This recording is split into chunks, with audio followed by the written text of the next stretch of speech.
time. So let's get into today's episode. Yo, big up. We, ladies and gentlemen, we thank you that we are seeing you right now, and it's an amazing Monday. Yeah. Welcome to Firebrand Nation News. I'm your host, Firebrand Michelle. It's been such a while, people of the internet. Welcome to the show. We've missed you guys. I've missed the guys on set. It's been a while. Yo. I'm glad to have you. As I keep on saying, these ones are my brothers. But because of my brotherly tendencies, kuna venye the heart emoji. Ni heart, so like strong. Yeah. So I'll start from which side? Let's start with Pastor Kevin. Introduce yourself. Oh, sinanijua wase. So kama kawa, ilikuwa kama kawa. Kama dawa. Kama dawa. Yeah, so kwa majina naitwa Kevin. Mimi ni mhandisi. Hiyo ni engineer na bado mimi ni mchungi. Yes. Unataka kupatia mhandisi actually because utakusema I'm very handsome. Moving forward. Introduce yourself, Joshua. Anashukuru sana kwa wakati huu. Naona leo ni siku ya Kiswahili. Nitajaribu kuongea Kiswahili. Ingawa sikielewi kwa ufasaha. Kwa majina naitwa Joshua Joe, jina la usanii, ama unaweza ukaniita Kasisi Joshua Mwesigwa. Hilo ndio jina langu kamili, na nina furaha sana kuwa katika makala haya na host wetu ambaye ni ndio host sorry. Host wetu ambaye ni nani huyu? Anapatia jina lake, lakini nashukuru sana kwa mahali hapa. Nina furaha mpwito. Mara yangu ya kwanza kufika mahali hapa. And maybe and I think like that system young women down for a while. Tunaongea Kiswahili kama Kiswahili ni hapana. Mimi ndo nasema kuna this is the only place that I get to say what I want to say.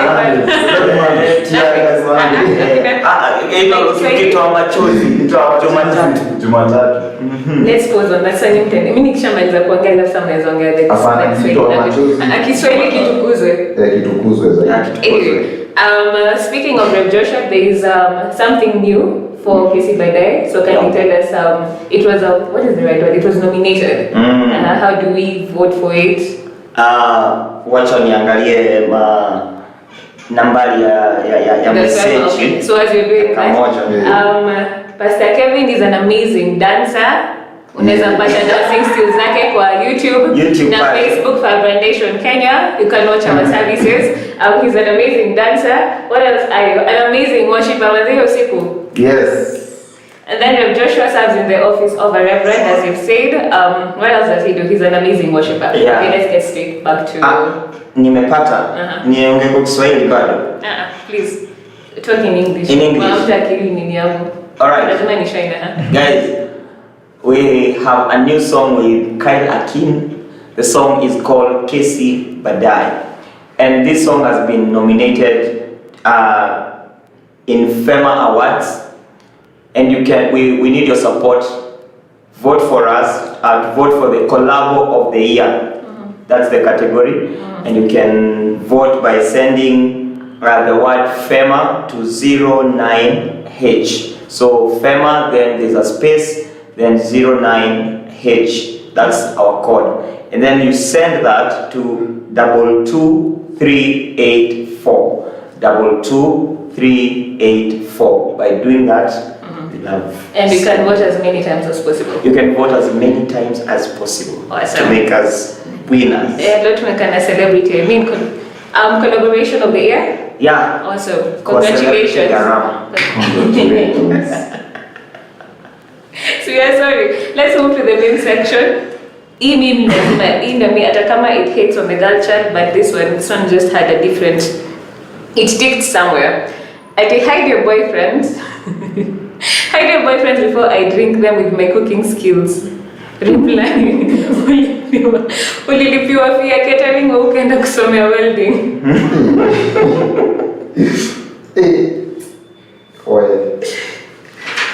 it is sad to imagine that Christ alidai akakomboa wase alafu mtu akapata hizi skills. But by the way, hide your boyfriend before I drink. Exactly. It's a disclaimer. Before I drink, tukiona mtu akipika chapo kama hizo, instead of us dying, mademu ndio atufiche so that we don't die. Can you imagine pale chapo kama hizo? Mzee ni wendi. Sasa unakuita kwa hao. Mzee bila amepika chapo mwenda. Hizo kikula zinaweza kuachana na max car kuliko. Lakini like shit. Ulipofia ukaenda kusomea welding. Wewe unajua mzungu sasa hivi. Sasa inatokea. Inakatu welding by the way. The next to you. Yeah, so kuna this men are snakes. We are the chocolate. It is true. Hey, that reply. It is true. Like aliacha tu pole kama kono. Mdogo. Ndio nitoka. Ama nadhani labda unajua venye snails wazipendi chumvi. Labda mdema alikuwa kuongeza chumvi sana. So ikabidi nimwache. So ndio maana. So we change the whole narrative again. Sema mena snails. Labda alikuwa chumvi. Umechange the whole narrative. Hakuna aliacho pole. Baba sasa hivi mimi nakuonyesha vile machangio na mwanga slow. Hapa kuna history za chumvi. Anasema. Hata si ati. Baba si ati. Si ati mtu akisema men are not slow. Huyu ni kuachwa aliachwa pole. Huyu ni kuachwa pole. Yaani ile tu unaona ile cold war silent treatment. Cold war. Na tena understand cold war ina meaning exactly. Men are snails. Huyu aliacha. Please put on the comment sections. Are men snails? Like why ushika vitu pole pole, which I agree on some things, especially all the ladies when you watasema men are slow. Tunajua mliachwa pole pole. Hiyo ni mekata this nothing. Napenda chumvi, mko na chumvi. Men are slow, especially in terms of relationships. Period. To the next one. Ati kwani pesa ya salon inakuanga how much? Nilituma 150 tangu jana, sijaongeleshwa. 150. Alafu ya bote 150. Kwa nini nashuka stairs? Wewe kama mtumia ndio ya kushuka. Kushuka nini exactly? Project ataongeleshwa kutoka jana. 150. Seriously. 150. Nilituma 150, hajaongeleshwa kutoka jana.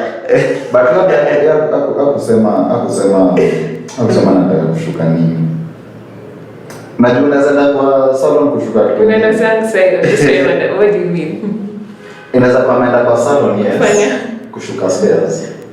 So ndio maana actually so ni shadow nimesema kushuka stairs. Actually labda anashuka style ya stairs. Exactly.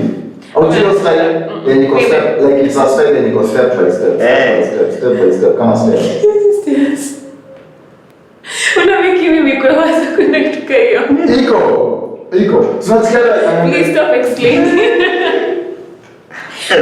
Lakini pia huyo mwanaume jo 150 jo 150 finally at least white child for the first time 150 honestly unachukua nini na 150 matuta si ni free ama matuta zinaonga si alikuwa ni Apostle Ngana si wale walikuwa huko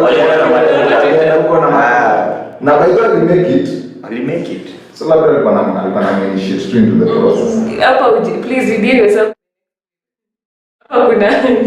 let's go to the next thing 150 bila anashuka stairs. Yeah, 150 hata hizo kisha mtu rongai. Lakini wengine waking'ang'ania kuona future yako, wewe kazi ni kuonea watu hivi. Kwani macho yako ni ya shetani. Tochi ya shetani. Now like this one is even more than a meme. Hii sasa ni reality. This one is not reality. It's something ya kukweza. Even as we go to the next year. Hii ni undertone. As we go to 2021. Kama kazi yako ni kuonea watu hivi. tafadhali angalia macho yako, usikuwe torch. Kuna watu ni torch ya shetani. Yaani yeye wana kitu poa. Na venye shetani amenielekea. Yaani unashanga macho yake na unaona tu gizo. Stika hiyo ni joke, lakini kani joke ni kubaya. Ni kali. Kazi yako ni kuonea watu hivi. Wewe ni macho ya shetani. Seriously. Mwenye alitengeneza hii mimi alikuwa amegotiwa. Huyo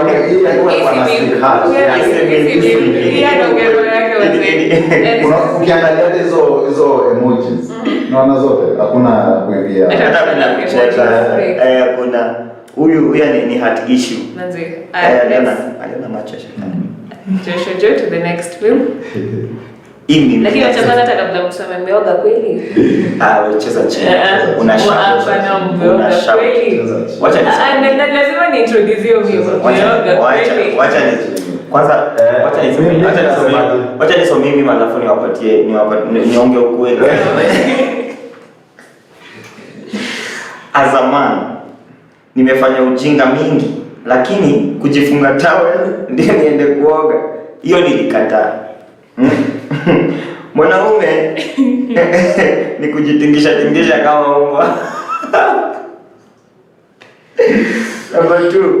Mwanaume unafanya nini kwa bafu? Unafanya nini bafu? Au mwingine ndio unashindwa. Kwanza bafu ni wapi? Unajua bafu ni wapi? Bafu chafu ama ni chafu? Because like the time we had a conversation during the travel, tukiongea story ya mafuta. Sasa ni mzee swali. Mbona mjipaka mafuta? Mbona mjipaka mafuta like the whole body ama? Haufai, it is illegal.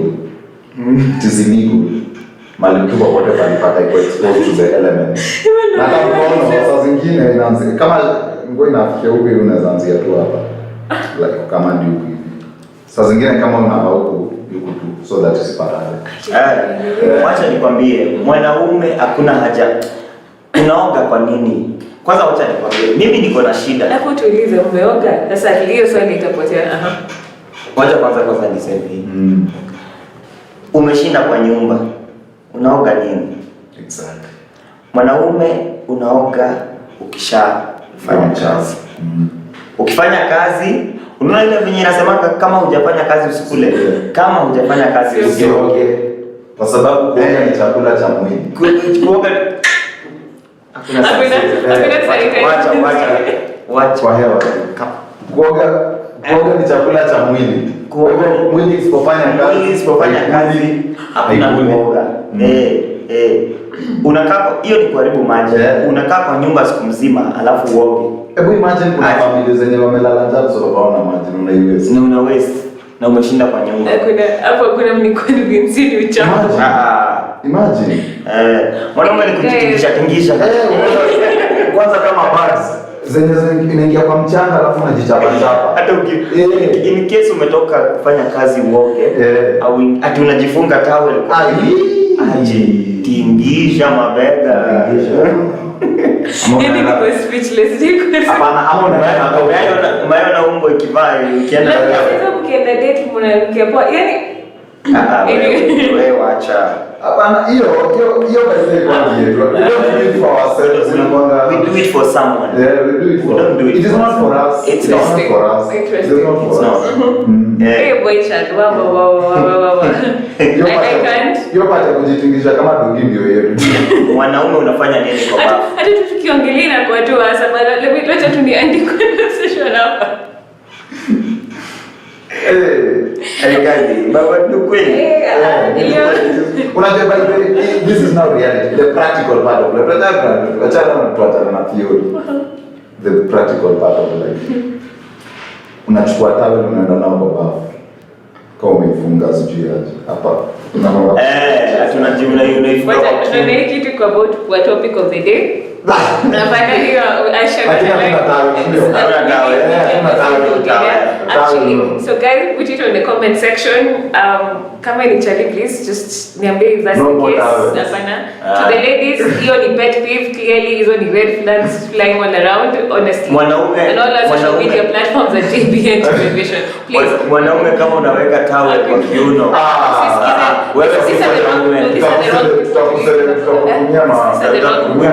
these are the last people to listen to. We have guy friends kama Charles, shout out to Charles. Anakuanga msafi sana.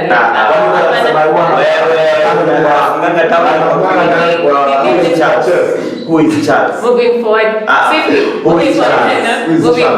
Charles video, shout out to you. Who's that? Moving forward, I love in the section of Charles. Okay, shout out to Charles. Happy Women's Day. Charles, we will have a shout out. As he moves his slowly boy child, and today is very conversational in nature. It's been a while, so we're just catching up. So as we're winding down the year, let's talk about Thanksgiving. Not as a holiday, but come as Africa to Thanksgiving. But so let's just we are actually always grateful, and for Africans, we always look for something to go and celebrate about, like. Story tu actually COVID imetuharibia sana. Manze zile bashi ndio tumeenda kutoka right. So Pastor Kevin, what are you grateful about? What are you most grateful about during this year?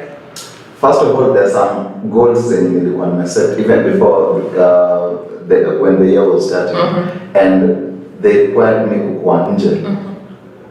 Yes, they designed because mostly engineering projects now, so you do the design in the house, but just have to execute lazima uende nje. And then Corona came in March, wakati zilikuwa zinafaa kufanyika in May. Actually ilifanyika end of March, wakati sasa like the lockdown, sasa shutdown in the country, wakati zilikuwa zinafaa kufanyika in May. And so the country went in a lockdown, and then it was very expensive just traveling outside Nairobi because sasa uende uka like upate all those permits. Now you need like kama ni fueling, like you can't go ukayope lazima uende Nairobi. So it became very expensive, and I was in doubt kama those things zitakuwa executed. But God, who is God? God ni nani? So I thank God that everything ilienda vibaya, and finally everything ili end up. And I was just reflecting on it. Unaona, like that thing, it was good, but me executing it was not the big deal. The big deal was just being grateful that it can delay, but it will surely come to pass. Like it can delay, but finally it will come to pass. Yeah, so for me that thing, it changed mindset yangu kabisa, even towards God, na even my motive, like the reason as why I seek God. So it changed my perspective ikakuwa, I don't seek God because of the things zenye amefanya maana na kufanya, but just because of who he is. Right. Like trusting God in the silence. Yeah, in the silence, in the humble, you know. Right. Jeff Joshua, what have you been grateful for? I'm grateful for a number of things, and one of the things that I'm grateful for is the goals I had. The goals I had. You prepared that much. You were missing my goals. Okay, so for the goals. Yeah. The goals and the desires that I had for 2020, and most of them I've actually achieved. Yeah, despite the fact that we had a time where everything stopped, but I came and did the projects, and they went out. They ended up being maybe the best. Kuliko venye hata if life was continuing normally. Yeah, so those are the projects, and then I'm also grateful for life. Yeah, I'm so grateful for health, that in the midst of all the pandemic, and I've lost some people who are very close, people I know, but for me being alive, I still hold that as something to be grateful for. Yeah, and then there are things that I have elevated, like one thing, there's something I wanted to do. There's a project I wanted to do, and it would take time because it's going to require a lot of money. Then pandemic may happen. Jobs that I was saying, yeah. Right. But thank God, me Malina work, my salary wasn't affected Right. at that time. So I really thank God for that. And then during that period, pandemic, I was able to do this project like without struggle, without any like major challenges. Mpaka niko najiuliza yani the world has literally stopped, but God is making this thing happen. You get? So that's one thing that I look at it every day and I'm like, wow, God. And yeah, so that brings me to the next question. What has been your downest point during 2020, if you have any? My downest point was a time when there was this time when I became unwell, and it was I had to go for the COVID test. So my downest moment was that period of waiting. That period, of course, the result came and I was negative. But that moment between being tested and waiting for the results, hey, it's a whole year. Those 365 days of waiting. And given in the taking how many? 48 hours? Yeah, 48 to 72 hours. Yeah. So the waiting, and then the stigma that comes around. The stigma that comes around, and you're not able to socialize with people. Hey, that was hell. That was one of the downest moments I had. Do you still receive the stigma right now? Of course no, because I turned out to be negative, so the stigma was not there. Yeah, that's how I managed. If the results came positive, oh my God. I don't know. Yeah.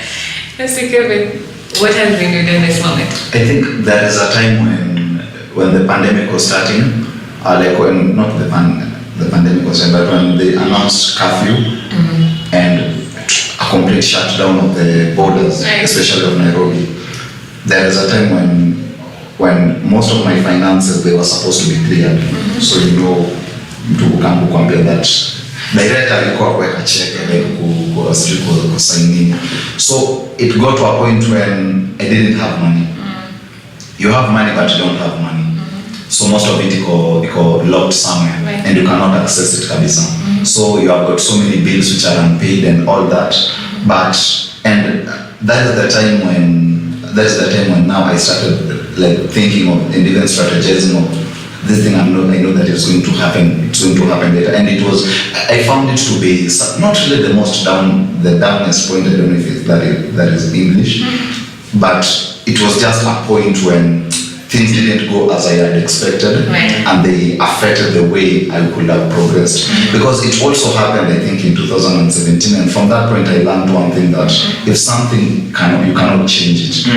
There is nothing I can do about it. They complain about it if you can't change it. Yeah, so there is something that I always go with it, that what is the worst that can happen? For example, if I don't pay my rent, like what is the worst that can happen? The landlord will just come and tell me that you are not behaving, and he or she will not kill me. The worst that can happen is kick out of the house, of course with my property. So we'll just go find another place. So that is the worst that can happen. But if I decide to cringe na nianze kuomboleza, first of all, my mental health is going to be affected, so that I won't even work. So from that point, I just called them and I told them the situation. And that I'm not going to promise you that I'm going to pay this amount by this time or this time, but just know that I'm going to pay it. Yeah, so that is how I managed to overcome that issue. Yeah. What muscles have you created and what would you do different? So number one, like any same as in see abs, of course, muscles are one get done. But one of the things that I learned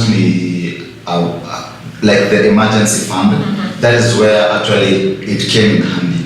I had, but it wasn't that. I go quite those many months because the thing it passes for I think 4 months. Yeah, where when there is no money that is coming in. So nowadays what I do come out to me maybe najua that there is a project that I'm handling, and of course you can get the person you are doing business with.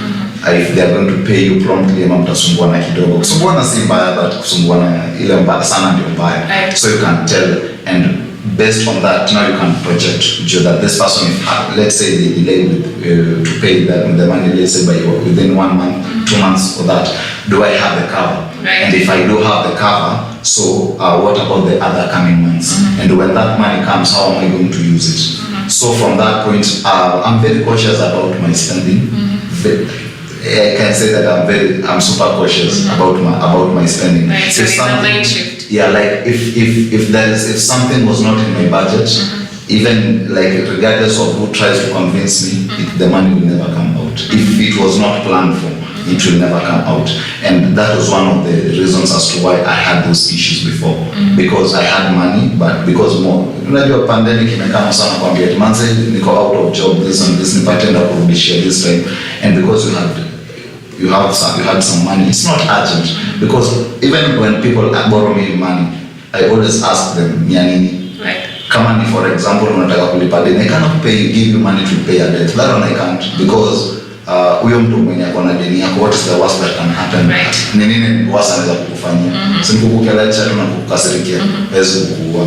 So especially that part of financial management, that part I thank God that I've really worked. And also the other thing is knowledge, especially in things of engineering and technology. So in the course of time, because everything that we do right now, there is nothing that you can't escape technology. So I've learned so much just on that aspect. So even learning to monetize the minutest of things. So for me, that one was a plus. Yeah. Awesome. The same question. What muscle have you created? What will you also do different? For me, one thing that I've learned is just being stable, regardless of what is happening. I said that I'll not be moved because the pandemic came, because the turbulence is there, but just learning to be calm and composed when everything is happening. That's one thing I've learned. The second thing I've learned is being flexible with life. Because the pandemic came and it stopped many things. The working places, businesses. So just learning to be diverse. And being able to step in and say, I can do anything. When there's a challenge, I can do anything. And I was I saw people pack their Prados and sell vegetables. You get it? Yeah. That's something that I also learned. Like being able just to be flexible and become diverse, do many things, being ready. Not only to do what I'm used to do, but other things. Yeah. So those are majorly the main things that I. So bringing it down, it's being thankful, being stable in whichever situation, having a mind shift, and being flexible. Awesome. As we bring the conversation to an end, like I feel like time like we've started another way of speaking. What would you advise people at home, people who have undergone situations, what would you advise them? Personally, I think it's important to study whatever happened in the past and just to project whatever is going to happen in the future. The pandemic that was the coronavirus, there is several issues, several of these things have happened before. So if all of us could take that initiative to go to study and study whatever happened before and just see what the measure that we took. Let me give you an example. In I think it was in 1613, in 17, I think it was 1798, and then 1931, 1932, 1999, before 1980s, and then 1999, then 2008, there was global financial crisis, and people lost their jobs. The countries sank into debt. And then immediately after that, a year or so, for continuing all the way to about 5 years, 10 years, there were many billionaires. So if you study the trend, you can start aligning yourself so that when that wave comes, that wave of economic recovery, you are there. So for me, I think that is the most important thing. It will help us to take advantage of every situation, that when you see a pandemic, you don't just look at it as imekuja kusimamisha nchi, but you look at it past the pandemic. Yeah. So for me, I think that one will be good. So mind shift. Yeah, complete mind shift. I think I'll begin from where he stopped. That being positive in life, and being able to see an opportunity in everything that happens. Just being able to look at, like even in the pandemic, you're looking at it, but you're seeing an opportunity in it. So everything that happens in life, you're able to see this is not something to just kill me, but this is an opportunity. Yeah, it's an opportunity, and that's what I would like to tell someone out there, and also just to make them every time to be positive. Yeah, just be positive. Just believe that as long as you have some breath in you, you can still hack it. You can still hack it, and also get some knowledge, as I said. Just get some knowledge in different things, diverse things. Not just being stuck in one specific thing. Awesome. Thank you so much for your time once again. To add on the great wisdom you guys have said, what I need to add is like Exodus 4:2, the time of the burning bush. So I look at the coronavirus, this pandemic, as a burning bush experience, because this was something that was unfamiliar. So the same thing to you people at home, to the people out there, this is an unfamiliar situation, but what's in your hands? God asked Moses to check what was in his hand, and that was the staff, and that is what was able to save the Israelites from Egypt. So the same thing, I pose this question to you: what is in your hands? I dare say most of the time the solution is usually inside you, and it's usually in your hands. Well, that's all the time we had. Thank you so much for joining me for FNN Monday edition. Love God, love others passionately. Hi guys, thank you so much for watching this episode. If you would like to join the Firebrand Nation movement, go to our website at www.firebrandnation.com, sign up and someone will get in touch with you. Also follow us on our social media handles at Firebrand Nation on Instagram and YouTube, and Firebrand and Firebrand Nation KE on Facebook. Remember to love God and love others passionately.